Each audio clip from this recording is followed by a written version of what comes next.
All the uncle.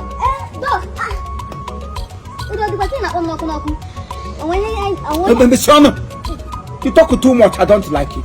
Sorry, One better. Shut up! Shut up! Don't talk. Where maybe ele? Dog. Where not to go? No, many. Dog. You didn't go to that. Well, I give one hotel. One hotel ka whiskey. Lanya. Mishanya gito mojo. Tia onto me. Amonga.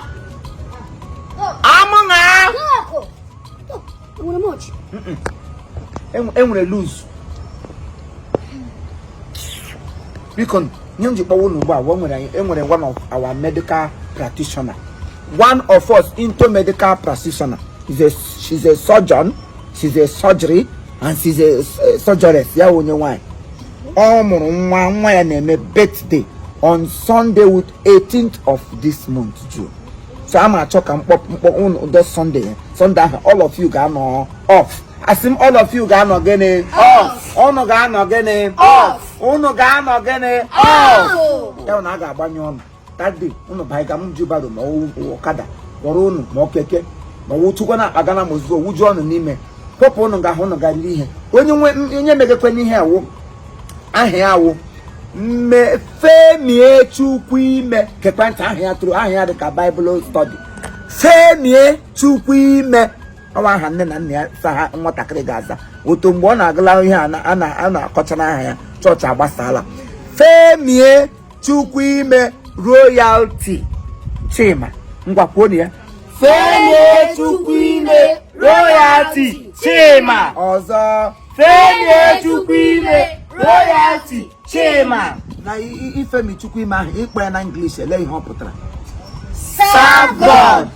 We might go into him deep. Namo, iwe translator nam.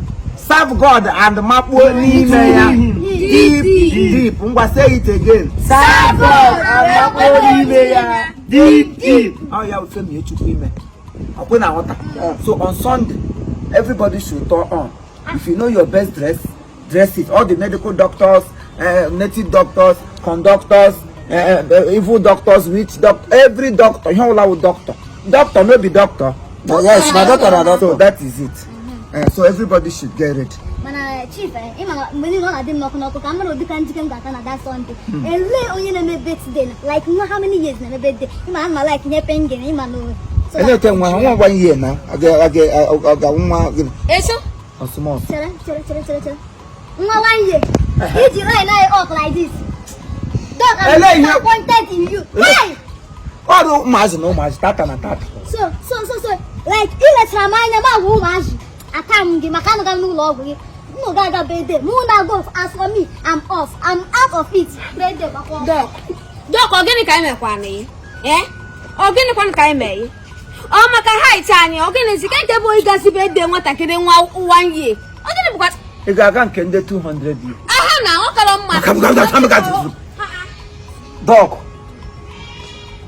Dog. Let him back him. Hi, Jesus. Dog. Fun boy. But him by Makana tomato. Let me say now. Because Singapore. I like the medical conversation now. Which is why there's where I don't know. Look at that. All sweet. I'm not again. Singapore. You're not a motor. Name conversion. Chief, you take my joy. You take my joy. What you below me down? Electromania. Even a joy, my quack agity. Even a joy you take you wouldn't when you go. Ya joy a copra, down here, I'm not a joy. Baba, boy, burrito, poglogo. Give me a joy that yaring bread, not and a mapaga ganga, your cousin, and make a bad day. Oh, my children to children. I miss on Emily hand or micron. Or Chineke Jackie Con to Shrikon. On your way up at Arudum, your Pagarioni. Your God, I want to create you onto tall, no. Onto short, So Apoku Mazonaza. akpụkwa nke ọkụ na-eme ndị ga-ele anya to see how little the children be little to children. Unu aza ya ken nọ nga na-atara ị na-adị ka ụkpala mmiri pidgin mmiri nwa ikwikwii. You know how peace I go carry you come out. Ị ga-anọ na ụlọ ọgwụ na anwụ mgbe ị na-achọghị ịpụgagharịrị anya ihe ga-agba nga ahụ isi ma ndị Nollywood ma ndị atọsiso atọreso enwedede na-aga abịafọ nga ahụ. Na Sunday bụ 18th of June na nke ebe number 8 best London, am I right? Number 8 best London estate Okpanam, Asaba Delta State nga. Ambassador Success Chima ọwụ ya wụ onye shuri ite ka ọgbawa nna asị ka mkpọpụ unu ka unu galarị anya mara ma enwe onye ga-elewodo n'anya ị na-ezizi ọkwa na ụka. Happy birthday my dear Femi Echukwu.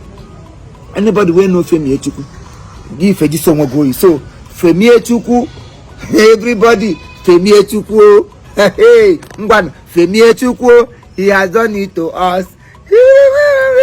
To Femi Echukwu, Femi Echukwu, Femi Echukwu, he has done it to us. Happy birthday my little princess. Happy birthday to you. Long life, prosperity, and we wish you everything good. Yes, as you are celebrating today, you will never stop celebrating. Your parents will rejoice over your amiable. Thank you.